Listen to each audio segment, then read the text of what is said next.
Bien, continuando con las relaciones de consumo del consorcio, graficamos acá el edificio, que es el centro de operaciones, donde en definitiva confluye todo, con las unidades funcionales que pertenecen a copropietarios distintos, al menos dos copropietarios distintos, con lo cual entramos en la cuadratura perfecta de la propiedad horizontal o de la copropiedad. Quiere decir al menos dos titulares diferentes de al menos dos inmuebles diferentes dentro de una misma parcela, subparcela eh, de la circunscripción, de la sección de la manzana, de la zonificación, de la jurisdicción o del ejido correspondiente donde está situado. ¿De acuerdo? Inmobiliario. Inmobiliario. Bien. Entonces, unidades funcionales, copropietarios y este, la reunión de la membresía de los copropietarios radicalizada, concentrada y nucleada en una figura denominada consorcio, consorcio, que se expresa a través de órganos diferentes. El órgano de los ojos que mira, observa, pispea y percibe todo cuanto sucede, sobre todo lo que hacen las manos, que recaudan y escriben. Las manos recaudan y escriben y comprometen con la firma y la representatividad y gastan e invierten. Y esta es la administración. Esta es la administración, que puede ser una persona física o una persona jurídica, y la voz del consorcio, la expresión, que es la asamblea. A ellos, este órgano de verificación o de fiscalización llamado consejo, a ellos los aconseja.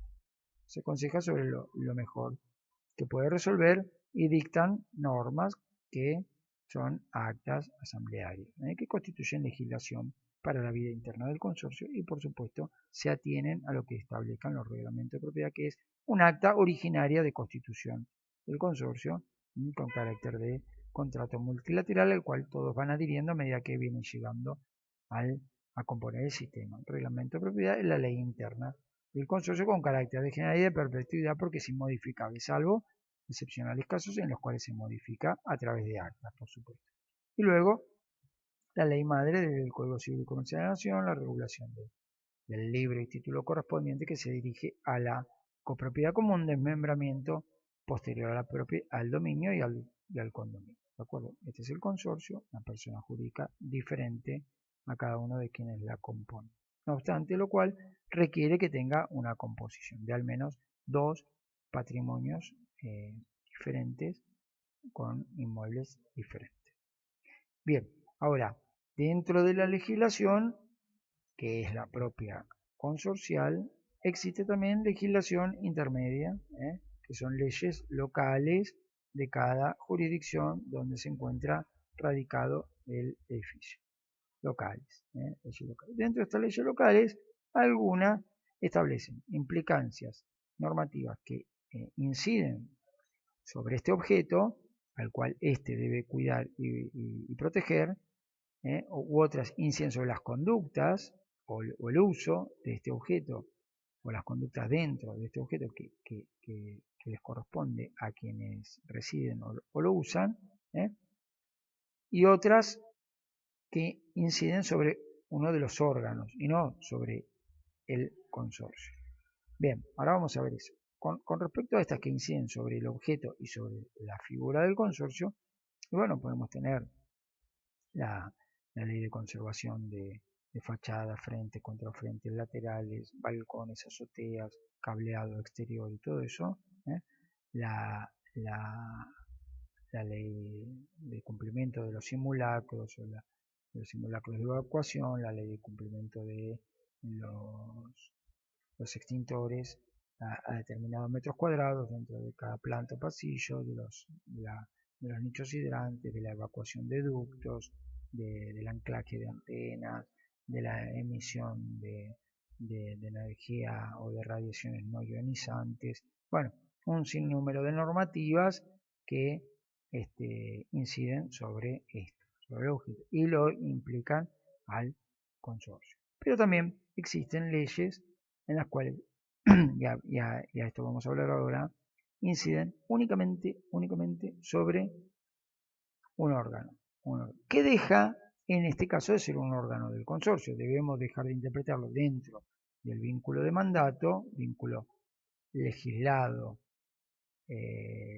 civilmente por un código de jerarquía federal, porque aplica a toda la nación, y por un contrato interno que acá sí le fija obligaciones como mandatario, el reglamento dice lo que el mandatario hace, y por actas que lo nombran, que también a veces le establecen consideraciones específicas para su función, por ejemplo, cuando le fijan los honorarios, ni más ni menos, que es la contraprestación, o le exigen algo. Y por la carpeta de presentación o currícula o contrato particular donde establece su modalidad y su forma de ejercicio del mandato. Bien, entonces, toda esta legislación interna la debemos dejar de lado y podremos llegar a considerar que ahora no es un mandatario, sino que es un prestador de servicios en relación de consumo verificado, fiscalizado por el Estado, a través de una ley del Estado. Entonces, eso se trata, estamos hablando de una ley, en este caso del Gobierno de la Ciudad de Buenos Aires, una ley que parte del Poder Legislativo, pero que lo considera acá, en los considerandos de la propia ley, fija su calidad de prestador de servicios con características de consumo. Quiere decir que él es un profesional experimentado, dedicado y habituado a esta actividad, y quien recibe su actividad es se encuentra en un menor nivel de consideración en cuanto a la aptitud para llevar adelante este vínculo, es decir, ciertamente un poco más desprotegido, inhábil, ligero, inexperto, que es el consorcio. Y a la vez que son los consorcistas, porque la ley en los considerandos dice los consorcistas, no habla del consorcio, pero sí de los consorcios. Ahora, hay actividades que el administrador como órgano realiza bajo el sistema de mandato, que son la competencia que le rige por ser el representante legal y que le exige por ser quien desarrolla actos jurídicos por nombre, cuenta y orden de su mandante el consorcio. Ahí no lo liga con los copropietarios ni con los consorcistas que no son los titulares de dominio, es decir, consorcistas que residen o viven allí y no son titulares de la unidad funcional. Bueno, en este vínculo civil no se liga y en este vínculo civil tiene estas obligaciones para cumplir. Ahora, luego, como su actividad profesional, ya como actividad profesional, no como órgano, sino como actividad profesional, pasa a una situación parecida a la de los proveedores de servicios o de productos elaborados, con quienes el consorcio suele contrata servicios. Ahora, es extraño decir que ocupa dos lugares al mismo tiempo, pero se presenta hasta ahora esta dualidad mandatario, prestador de servicio. Mandatario desde un punto de observación para la vida interna consorcial, prestador de servicio para el punto de vista del Estado cuando regula su conducta. Entonces también podremos dividir que esto es la legalidad, como hacemos varias veces, la legalidad interna, la que nos concierne, y esto es la regularidad, que es la situación específica de cada entidad frente al Estado.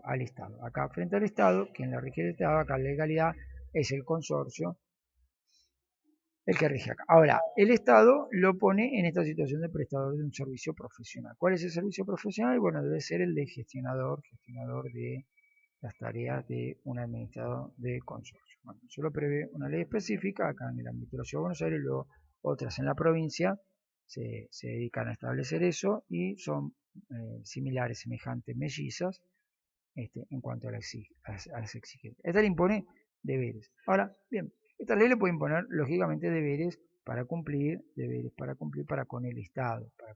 Y hasta ahí es lógico, porque se considera que es una profesión y no es una profesión liberal, es decir, no es una profesión de las consideradas universitarias, que tienen toda una formación catedrática, ni universitaria, ni intermedia tampoco con una tecnicatura, y tampoco tienen, por sobre todo, un colegio disciplinario. Tampoco tienen un colegio disciplinario. Entonces, como no tienen estas características de propender a quien controle su actividad y ejerza disciplina sobre ellos mismos y cuide a quienes serían sus clientes, bueno, entonces el Estado, estos sí son los ingenieros, los arquitectos, los contadores, los abogados, bueno, como no encuadra acá, viene a parar acá como un prestador de servicio profesional que tiene un destinatario final. En algunas actividades será el consorcio y en otras las actividades que realiza serán los consorcistas.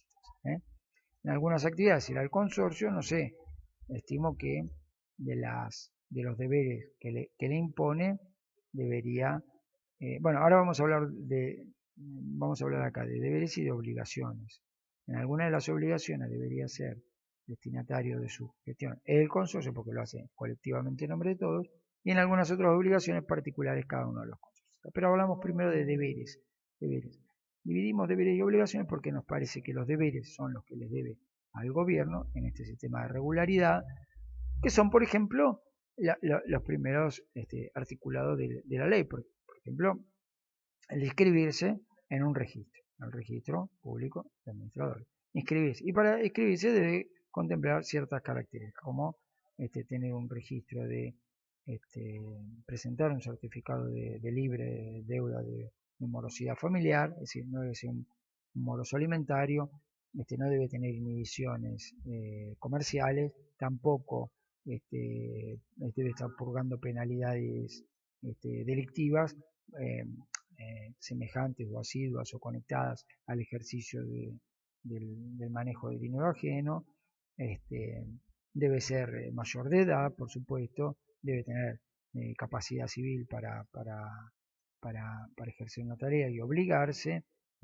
no debe ser un demente, ni estar senil, ni tener interruptos de lucidez. Bueno, se considera, ¿no?, que al menos debería ser así, y además debe cursar una capacitación inicial y una capacitación periódica continua para mantenerse apto e idóneo al conocimiento de toda esta materialidad que le incumbe, ¿no? Estos son los deberes, y además debe presentar también una declaración jurada anual sobre qué está haciendo, cuántos consorcios administra, cómo va presentando la rendición de cuentas ahí, cómo el consorcio va dando el visto bueno con su respaldo patrimonial, que lo conoce el consorcio y se lo acepta, y si no, en su caso, la presentación de una cobertura a través de un seguro profesional. Bueno, estos son los deberes frente al Estado, frente a la regulación de la actividad. Ahora, también la ley incide o avanza sobre obligaciones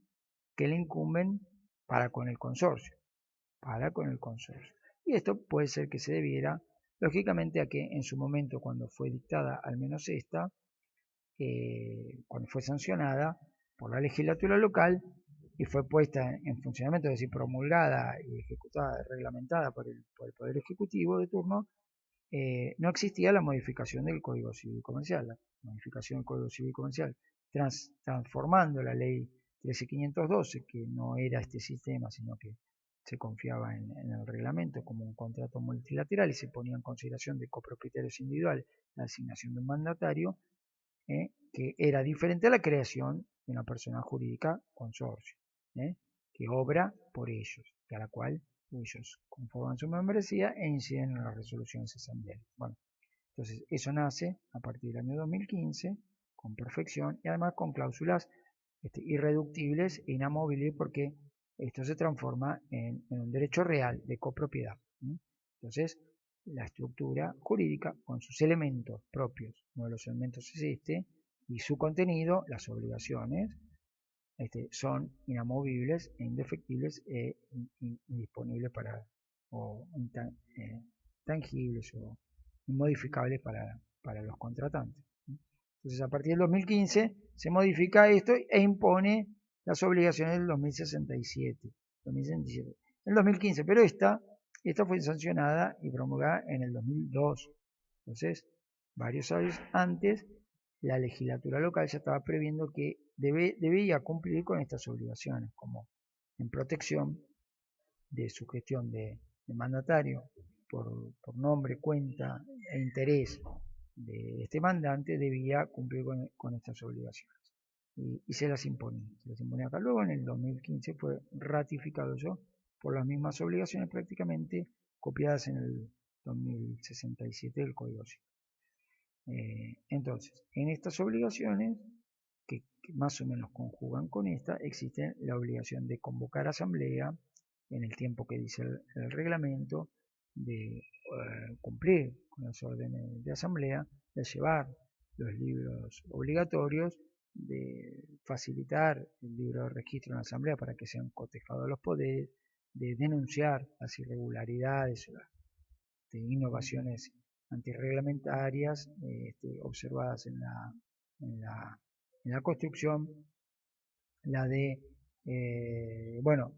contratar, tener el aseguramiento necesario, la de cumplir con las cargas sociales, la de informar las causas judiciales o administrativas o los reclamos que tiene el consorcio, la de devolver la documentación una vez extinguido su vínculo y presentar rendición final de cuentas, bueno, y algunas otras más que coinciden a veces y otras no. Otras exorbitan o extralimitan las que contempla el código en relación de mandato. Entonces se presenta esta dualidad. Es una dualidad actual que confluye y superpone y a veces son intersecciones constructivas y a veces son intersecciones destructivas y corresponde interpretarlas convenientemente. Porque no solo algunas suman, pero otras restan y el producto es deficiente. Y en algunas de ellas se debe observar también si el implicado y consumidor final es la figura jurídica consorcio, porque lo que está en juego es el patrimonio del consorcio, o bien si el destinatario final son cada una de estas individuales, porque lo que está en juego es no el patrimonio de esto, porque poca incidencia puede tener el administrador sobre el contenido de los inmuebles o sobre el destino de los inmuebles que no lo tenga colectivamente, sino sobre otras características como la salubridad, la sanidad, la higiene y la seguridad o integridad física de cada uno de quienes componen o habitan o transitan este conglomerado edilicio. Entonces, si una de las funciones es hacer cumplir las normativas de las cuales hablábamos antes, las normativas del Estado que inciden sobre este objeto en el que radica toda la copropiedad, por ejemplo, la de control periódico de la potabilidad del agua potable, sí, precisamente, del agua suministrada por el tanque colectivo a cada una de las unidades funcionales. El examen bacteriológico, físico-químico, periódico y en su caso la limpieza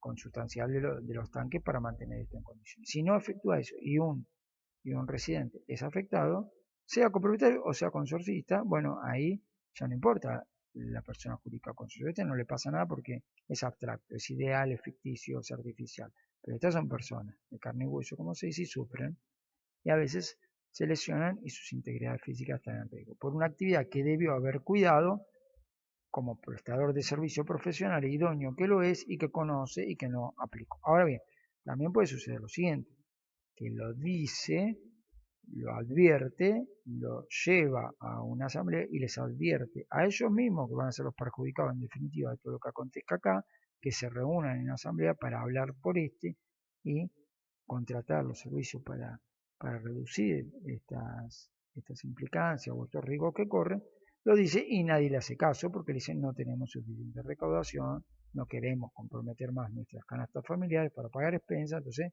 no cumplimos con la normativa y lo advierte y entonces ¿cómo? Si él lo advierte pero luego se perjudican, sigue siendo el responsable, bueno, ahí tiene una opción que le da la regularidad en la propia legislación, no ya en la ley 941, sino en el decreto 551 del 2010, creo es el artículo 9, inciso B, me parece que es, voy a la asamblea, advierto, o por otro medio, ¿no? Una circular, una notificación, un medio digital, estos canales de comunicación que utilizan los consorcios internos, y notifico que ustedes deberían cumplir con esta normativa. Y si no la cumplen, porque me están diciendo que no tienen plata, listo, deslindo mi responsabilidad. Bueno, es perfecto así, y también incumbe, eso se traslada a la cuestión del mandatario. Ahora bien, la del mandatario realmente, más allá de la regularidad, la del mandatario se analiza por y acá no están ligados estos, se analiza por en el ámbito de asamblea con la rendición de aprobación de gestión.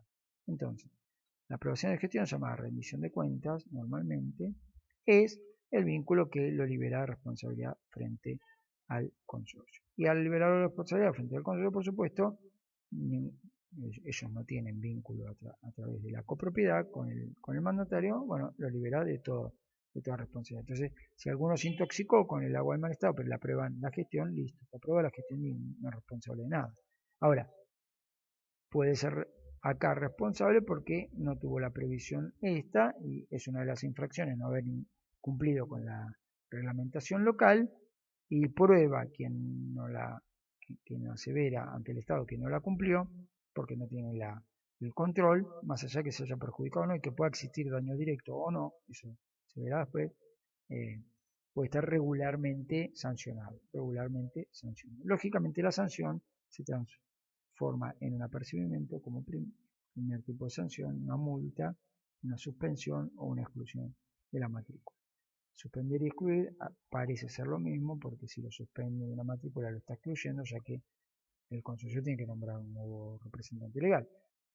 Y dudo que en la carpeta de presentación acepte ser representante legal interino hasta cuando se cumpla la suspensión del titular. No, que sepa, no existe la suplencia en la administración, son administraciones, punto. Entonces la suspensión acarrea la exclusión inevitable, y quizá también debemos considerar que si es suspendido de la matrícula o excluido, lo es en su actividad de la matrícula, es decir, no para un consorcio, sino de la matrícula para todos los que administra, con lo cual se queda sin consorcio. Por lo tanto, estas dos sanciones me parece que no han funcionado ni van a funcionar, pero sí la multa, que es dineraria y va a favor del Estado, porque el que lo controla es el Estado, por supuesto. La legalidad es con el consorcio y la rendición de cuentas es lo que atañe al consorcio, y por lo cual va a ir a buscar su resarcimiento si incumplió con esto y se le desaprueban o no se trata por indebida presentación la rendición de cuentas con el consorcio. Entonces, para significar esta relación de consumo, muy difícil, pero bueno, en eso está la jurisprudencia, atinando y acertando y haciendo carambolas para terminar de consensuar quién es el destinatario final o quién es el destinatario de cada actividad. Si lógicamente, el deber de informar está para estos. Cada consorcista puede tener la facultad de pedir informe continuo y no el consorcio. O la de cumplir con la apertura de una cuenta corriente consorcial es para y no para estos, porque quien quiere deposite, quien no, pero el que tiene que tener los saldos en una cuenta es este. Entonces habrá que mirar un poco cada uno de los deberes para con el Estado y las obligaciones para con el consorcio que quedaron ahí, más allá de la ratificación que hizo el 2067, quedaron como obligaciones para con el consorcio, que habrá que mirar con atención cuál está destinado a cuál, quién está legitimado para cuál, y en dónde y en qué ámbito se reclama cuál. Bueno, acá en lo que estamos hablando, defensa del consumidor, el denunciante o quien lo reporta ha de ser pues no puede ser porque es él su mismo representante, salvo que quiera hacerse una denuncia. No obstante, sí, un administrador en nombre consorcial puede denunciar a otro que estuvo antes, eso sí, pasa. Entonces, ahí el consumidor era el consorcio porque no le devolvió documentación del consorcio, no de los propietarios. Y alguno de estos porque no le facilitó el acceso a la información, o porque tuvo un trato indigno o inaceptable para cualquiera de ellos, o porque puso en riesgo su seguridad, integridad física, salubridad o sanidad. Bueno, un poco en el resumen de lo que tiene que ver con la dualidad que se presenta hoy día legalmente con respecto a la figura del administrador, como mandatario, como prestador de servicio. Depende de la órbita de enfoque desde su mandante, depende del gobierno.